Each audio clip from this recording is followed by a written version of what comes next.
Hello, and thank you for joining us back for our BNI San Diego podcast. As you can tell, I've got one of my fantastic regulars, Mark Appelbaum from Utah. Now, I love the fact that you're in Utah, but you also work in Tampa, Florida. How's that working out?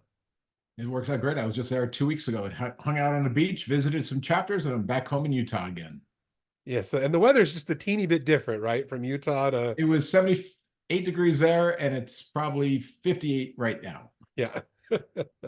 Well, Mark, it's always a pleasure to have you with us. I'm a little tongue-tied today, but we're going to get through it. We're going to get through it. Mark, what's our conversation today? So the topic today is the riches are in the niches. And so before I get to the main guts of the topic, and I don't know if you've ever had this experience, but almost every time I go to Costco with it, which is at least once a month. That's where we do our date night because that's the one place the kids don't go or don't want to go. Okay. When I walk into the produce department and I see their pallets of blueberries or strawberries or lettuce or whatever it is, it just boggles my mind because, like, growing up, I used to go blueberry picking with my dad in New York. And I know what it takes to pick blueberries. Now, I know there's machines that do it now, but just to think that there's a whole pallet of blueberries in this one Costco.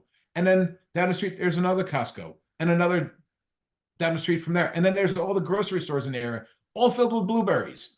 And just thinking about the abundance that is surrounding us, that we're all surrounded by abundance. And in the world of business, there's enough business for all of us. And yet so many members in the world of BNI can take a kind of a territorial approach to their membership and go, well, I do 5 things, I want to promote 5 things.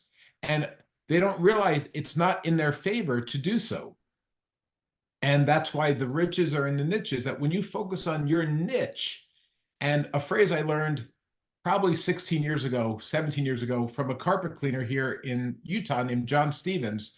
He taught the phrase that when you turn your competition into your co-opetition, everyone wins.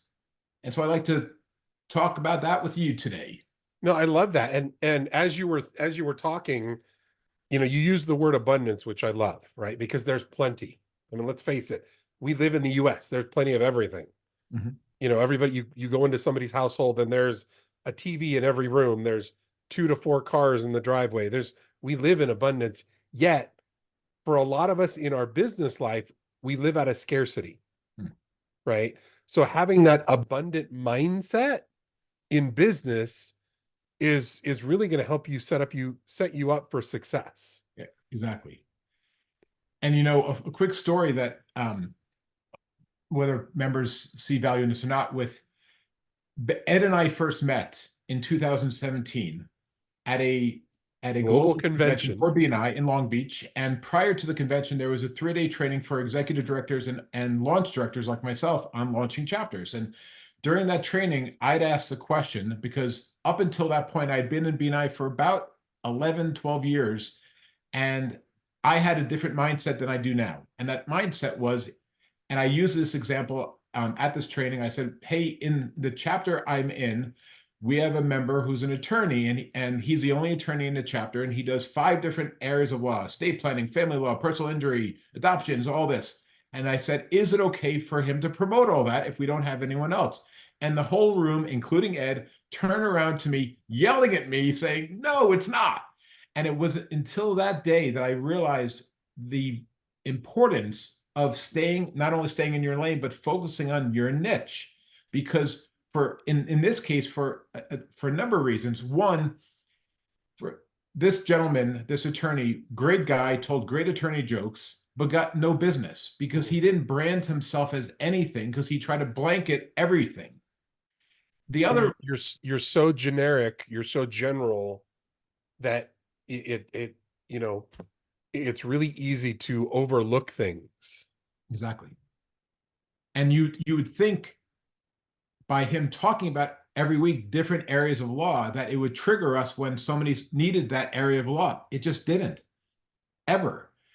But if he was to brand himself as that one area that lit him up the most, whether it be family law, adoption, estate planning, whatever it may be, And I'd like to share a few stories, examples of members and chapters that did split up a seat, and it was a win-win for those two members and the chapter. Mm.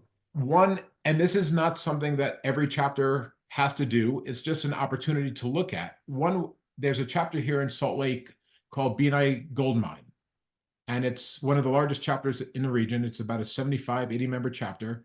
And I don't know if they're still there, but for a number of years, they had two mortgage lenders. One did purchases, one did refis. Now, they both did both types of loans, but they said, I'm going to stick with this, you stick with that. And if I went to the purchaser for a refi, they said, nope, talk to this person. And they gave that business away. That's an abundant mindset, knowing that when you're ready for what I do, or the people you have that are ready for what I do, you'll refer them to me. Now, in that model, if you had two lenders, one doing purchases, one doing refis, and with the market we're in, it could actually work really well with the way the rates are. You could have somebody that focuses on reverse mortgage, have somebody that does commercial loans, have somebody that does strictly VA loans. You could have 5 lenders in a chapter and be a win-win for everyone. Well, and there are those classifications, at least within, because obviously this is a BNI-esque conversation. Yes. In chapters, there are individuals who only want, whether it's the bookkeeper, the CPA, the new one for me is fractional CFO. Mm-hmm. You know, you've got these classifications that are very close, and probably each one of those individuals can do different things in all 3 of those genres. Mm-hmm. But by really focusing and focusing on your target market, I guess, you know what? That's, I think, part of it is, who is your target market? Yeah. And if you understand your target market and you specialize with a particular type of client, and everything else that could go to you, but if you're willing to give it to somebody else, because guess what? There are going to be things that they do or that they don't want to do that you could be doing. And it's funny because I have a sticky on my desk right now, and it says, not everyone is your client. Mm. Now, you and I need to do a podcast on that topic alone. Exactly. But it applies here, right? Because not everyone do we want, not every type of business, even within our own genre of business, do we want. And if we can learn how to just focus on a few, it's amazing the collaboration that can happen. Yeah. You know, a friend of mine in Tampa, Rich Fika, who's one of our trainers in the region, he's also one of the members and past presidents of one of the largest chapters in the country, which is now 108 members. He's a successful PNC personal lines insurance agent. And one of his lines that I learned last year from him was, so many members are worried about the dollar another member is going to take away out of their pocket instead of the $1,000 they could put into their pocket. Yeah, it's really true. Again, it's abundant mindset. Yeah. Now, another quick story. Now, this wasn't an actual member per se, but a number of years ago, there was a travel agent member in a chapter, and one day a visiting travel agent attended the meeting. The member travel agent got a little territorial about the visitor travel agent being there. And at the end of the meeting, the member approached the visitor and they started talking, and they realized they had completely different niches. And they ended up, it didn't, you know, the visitor didn't end up joining the chapter, but the two of them ended up sharing an office together and working together because it was such a match made in heaven. And so I invite everyone listening to this to think about, what do you do? What do you do that you love the most? And again, you may do 5 things, but which one of those 5 things do you love more? And are there 4 other services that you could find other members for that do their niche, and that you could actually feed each other business? Another example, actually, in this 108 member chapter, they have, I believe they're up to 3 different junk hauling companies. Oh, wow. As members. One does the bin rental, one does the demo, one does the hauling. And even though all 3 do all 3 services, one prefers one prefers this, one prefers that, and they feed each other business. Well, and that's the key thing, right? You just said it. They feed each other business. This is this is where we're one of the things that we're trying to do here in San Diego is really help our referral partners. That's what we call our members. Help our referral partners have that abundance mindset to let people know that there's room for people in the room that you would think that are competitors for you, but if you just open yourself up to even have a dialogue with them and figure out what they do and the collaboration that can happen between it. We see it all the time. You used an example of it. We've got CPAs and bookkeepers and attorney. We have chapters with 7, 8 attorneys in them, Mhm. and all of them I mean, anymore, the term general attorney is that's not even a thing as much anymore. Yeah. But all of these attorneys can do elements of their fellow referral partners, but they choose to focus on the one, give up those 1 or 2 referrals that they might get, so Mhm. that from the other attorney they can get a plethora of them from areas that they don't want as well. Exactly. It's funny that you brought up attorneys, and I realize the more attorneys in a room, there's a joke in there somewhere about that. But Yes, there is. there's a chapter here in Salt Lake called BNI Winner Circle, and they are about a 40 plus member chapter. And I don't know if they still do, but there was a time that they had 9 attorneys in the chapter. But there was before that, this is going back about 7 years ago, there was 6 attorneys in the group. And there's actually a YouTube video of them where all 6 attorneys stand up on this video and they call themselves the BNI law firm. And Oh, even though wow. each of the attorneys work for a different firm, they refer so much business to one another. That's why they call themselves a BNI law firm. One example is Steve Lovell, the real estate attorney in the chapter. In his firm, they do family law, but he gives the family law referrals to Aaron Millar, the family law attorney in the chapter. And so he's giving business away from his own firm to somebody who's going to be ending up feeding him back.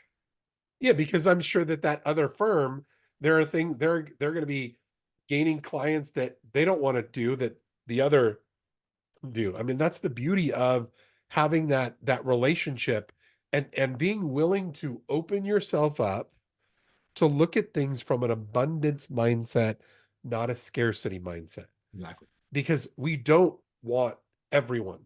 The when you hear people say, "Oh, I want," the chiropractor that says anybody with a spine, or those individuals that are asking for everyone. Let's face it, you really don't want everyone. Yep. There are going to be clients that you would love to be able to hand off to someone. And here's another benefit of being collaborative. Guess what? I just realized this the other day because it just happened. Professionals retire.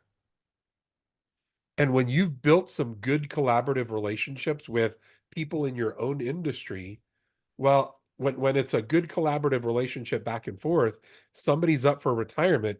Who do you think there's going to be looking to maybe buy that book of business? Mm-hmm. Or, hey, you know what? I need to, I'm going to be stepping back. I'm going to be retiring. You know, we work really well together. Are these the type of clients that you would love to be able to have? So there's a lot more benefit to, the riches and the niches. Who's the one that shared that phrase Spencer with you? Reynolds, the executive director of BNI Tampa. And when he shared it, it had nothing to do with BNI, but it relates so well to BNI. And it really does. It's interesting because just recently we've been having some conversations with some individuals, because when you mentioned earlier that in a BNI chapter, when sometimes someone will come in to visit that is in somebody's classification, Mhm. and they become very territorial, right? The mind mentality. And one of the things that I realized during that moment, and this may be even, we may even touch on something that we should probably do in another podcast, but I'm going to share a small example. When you've got someone who comes in and someone in, let's say that I was a CPA, and another CPA wants to visit the chapter, they want to learn about BNI. And instead of having the scarcity mindset of, no, we don't want them here, they can't visit here, I'm the CPA here in the room. I love it when we see those referral partners that welcome them in Mhm. and say, no, come on in. We want to get to know you. I'm the CPA in the room, but just, share a little bit about yourself. Those are the individuals that I have great respect for, because what that tells me is that they have built the relationships in that room in such a way that this is their house. Yeah.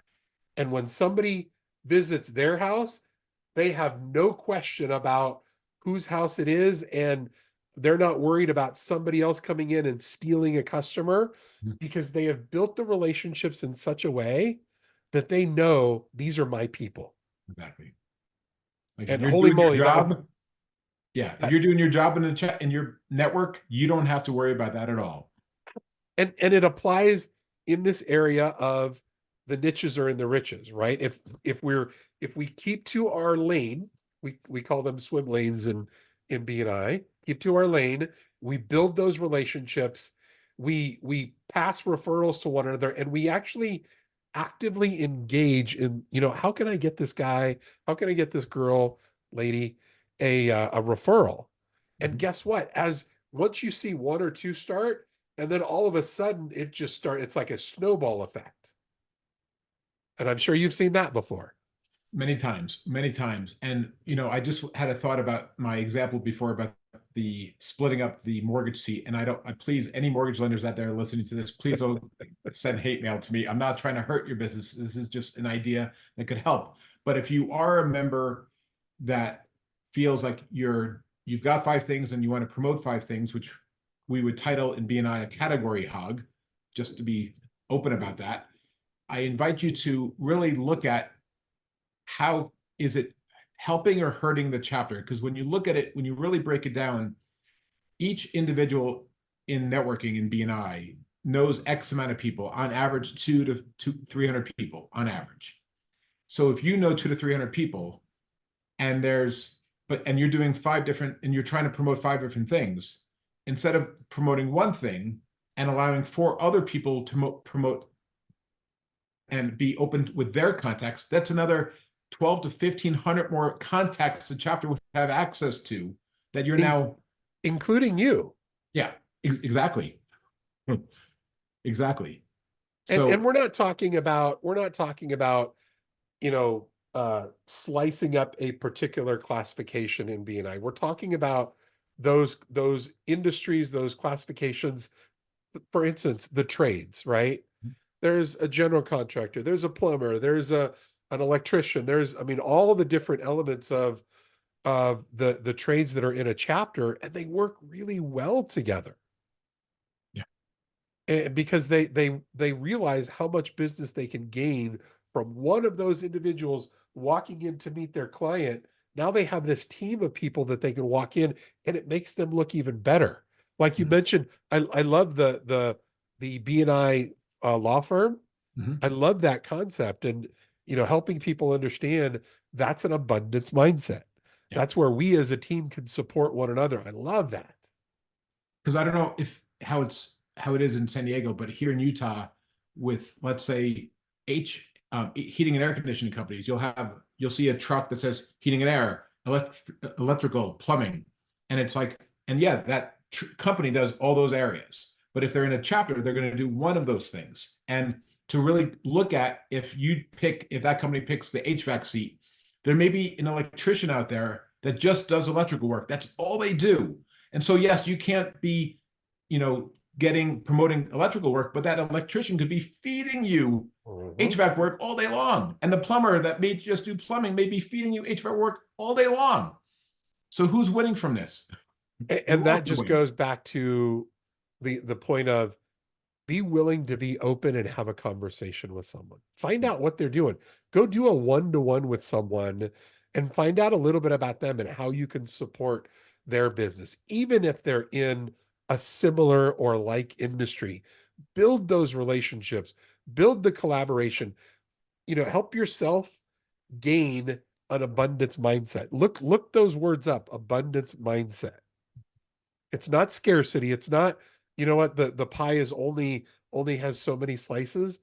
In business, that pie will continue to go and go and go and go if you're feeding it. And that just reminded me, I got a flash in my head. My wife has really gotten into um like doing sourdough bread, Mhm. which is I love because I love bread. She's been doing all kinds of things. And I've learned from her watching that, every day or every couple of days she has to feed the sourdough. Mhm. And when she feeds it, it grows. Mhm. And if we can learn how to feed our referral partners in the room, guess what? Everything grows, Yeah. including our own business. Ooh, there's another podcast, feed your sourdough. Okay, Mark, as we come to a close, doing the Columbo. Remember when Columbo used to, for those of you who are old enough to remember who Columbo is, he'd get ready to go out the door, and then he'd go, just one more thing. If there was something, kind of a nugget in your head that you want to leave with our fellow listeners today, what would it be in the area of the riches or in the niches? Simply that, first, a quote by one of my favorite quotes by a gentleman named Werner Erhard that says, "There's something I do not know, the knowing of which would make a difference." Ooh. So consider what Ed and I are talking about right now is not in any way meant to hurt your business. It's simply meant to help grow your business. So these are ideas that chapters members use and utilize with an abundant mindset to really collaborate with one another to take their business, their network, and their chapter to a whole nother level. And so we hope you adopt this. If you're not there yet, whatever we can do to support you to get there, we're here to help you. And I will even add to that, if this interests you at all or you struggle with this, I'm going to encourage you, and I apologize, Mark. I'm going to encourage you to reach out to Mark Appelbaum. Please His do. contact information obviously is in our show notes, and have a discussion. And, because we do have people that struggle in this area. I was probably one of those many years ago, but luckily I had people pouring into me to help me realize how much business is out there if we're working it collaboratively with other people around us, which is what we do in BNI, which is why I love BNI so much. Mark, again, always a pleasure. I look forward to having you. Obviously, we're gonna see you back in the near future. I'm looking forward to some more Thanks for having me. fantastic topics. But thank you, and for our audience, thank you for listening in on the topic of the riches are in the niches.